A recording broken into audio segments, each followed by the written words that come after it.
Bonjour et bienvenue sur cette nouvelle vidéo. Aujourd'hui, nous allons parler d'éducation positive et plus précisément des méthodes disciplinaires efficaces. Quelle différence entre la discipline et la punition? La discipline aide les enfants à apprendre à se comporter de façon appropriée et à améliorer leur maîtrise de soi. La punition leur apprend la peur. La discipline est plus efficace que la punition, car avec la discipline, on ne parle plus de punition, mais de conséquences, suite à un comportement inapproprié. Apprendre à utiliser les méthodes disciplinaires va vous permettre de mieux réagir face aux comportements inappropriés des enfants, en gérant vos propres émotions, et d'apprendre aux enfants l'autodiscipline. Pour tous les professionnels travaillant auprès de publics qu'enfants, vous pouvez adapter ces méthodes à l'individu et au groupe. Les enfants trouveront une continuité avec l'éducation parentale dans un contexte autre que celui du noyau familial. Il est important qu'en tant que professionnel, vous adaptiez ces méthodes de façon à garder votre rôle de professionnel et ne pas jouer le rôle de parent. Les avis divergent, subsistent sur la méthode la plus efficace pour discipliner les enfants. D'un point de vue scientifique, il a été pointé quelques approches nuisibles et des indices de stratégies de discipline plus efficaces ont été donnés. Sachant que certaines méthodes sont efficaces pour des enfants et pas pour d'autres, il est encore impossible d'établir avec certitude leur impact sur le court et le long terme. Ce que nous savons, c'est que toutes les méthodes de discipline efficaces partagent 6 caractéristiques communes selon la source Le Journal Pediatrics and Child Health. Voici les 6 caractéristiques des méthodes disciplinaires à retenir. La méthode disciplinaire doit être appliquée par un adulte avec un lien d'attachement stable et sécurisant avec l'enfant. Expliquer aux enfants les conséquences de leur comportement dans un cadre sécurisant avec un environnement chaleureux et affectueux leur permettra de ne pas interpréter des conséquences comme injustes. Créer un lien affectif signifie aussi être prêt à écouter l'avis de l'enfant, même si cela n'a aucun impact sur votre décision finale. Cela signifie aussi savoir à quel moment et de quelle façon négocier. Réagir sous l'effet de la colère peut vous mener à une violence verbale qui peut avoir un effet négatif sur le bien-être des enfants, mais aussi le vôtre. Même si c'est normal d'être en colère face au comportement d'un enfant, vous seul êtes responsable de votre réaction. Alors, de nombreuses études ont démontré que la majorité des mauvaises conduites peuvent être réduites si les émotions des enfants sont prises en compte, même s'il faut d'abord, comme je le disais, apprendre à gérer nos propres émotions. La méthode disciplinaire doit être cohérente et adaptée au comportement à changer. Ne pas vouloir discipliner les enfants pour chaque petite chose.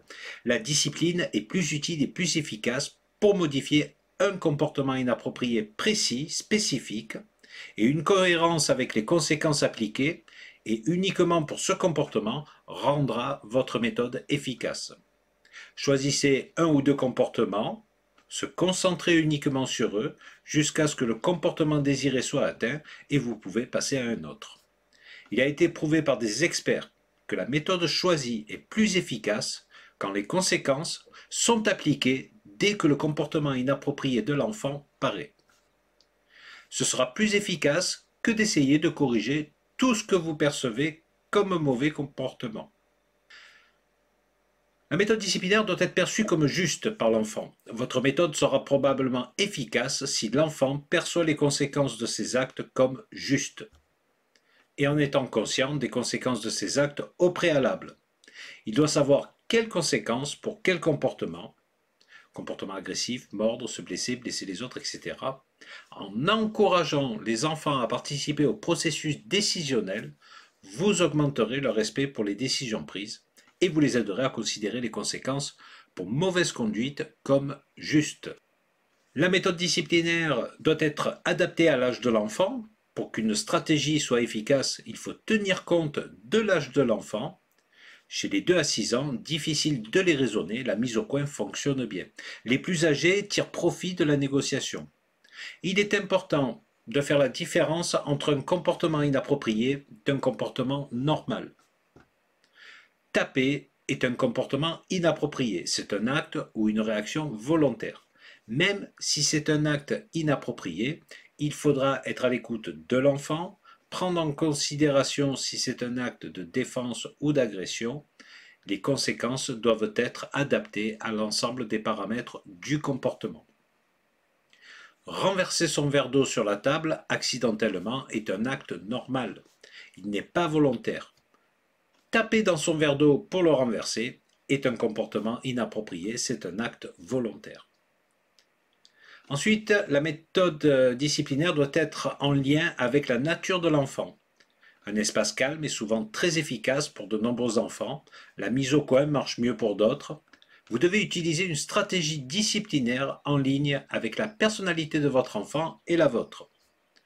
Comme je vous le précisais au début, une stratégie disciplinaire peut être efficace avec un enfant et un échec avec un autre. La dernière caractéristique, c'est que la méthode disciplinaire doit mener à l'autodiscipline. Le but de la discipline, ce n'est pas que les enfants deviennent des images ou des sages lorsqu'ils sont surveillés. Une discipline efficace apprend aux enfants à gérer eux-mêmes leur comportement. Elle aide les enfants à adopter un comportement approprié et à éliminer le mauvais comportement visé. Si l'ensemble des caractéristiques que je vous ai énumérées sont respectées, l'enfant apprendra l'autodiscipline. Vous dire aussi que le mauvais comportement d'un enfant signale son incapacité à exprimer ses émotions de façon appropriée. La mise en application de ces méthodes va vous demander de faire un travail sur vous-même, apprendre à gérer vos propres émotions avant de gérer celles des enfants, à communiquer de manière positive avec bienveillance en favorisant l'écoute et le dialogue, avoir un comportement approprié avec les enfants.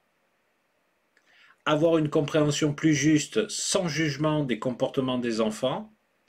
Et il est dit que lorsque ce travail sur soi est fait, 50% du chemin est parcouru pour atteindre vos objectifs. Et c'est souvent là la partie la plus difficile. Que vous soyez parent ou que vous soyez professionnellement en relation avec un public enfant, privilégier la discipline et la punition avec les enfants vous apportera une meilleure entente. L'écoute et le dialogue permettra d'instaurer un rapport de confiance et un cadre des règles et des conséquences définies, plus de respect des décisions prises. Ce sera bénéfique pour tous. J'espère que cette vidéo vous aura éclairé sur la compréhension et l'utilité d'utiliser les méthodes disciplinaires. Voici quelques sources que j'ai utilisées qui vous permettront d'approfondir le sujet pour vous accompagner dans la mise en pratique des méthodes disciplinaires. Dans la prochaine vidéo, nous verrons ensemble 15 exemples de phrases à utiliser pour une communication positive et bienveillante. Je vous donne rendez-vous donc dans la prochaine vidéo sur l'éducation positive. Je vous remercie de l'avoir suivi. N'oubliez pas de vous abonner si vous ne l'êtes pas encore et de liker si ça vous a plu. Merci et à bientôt.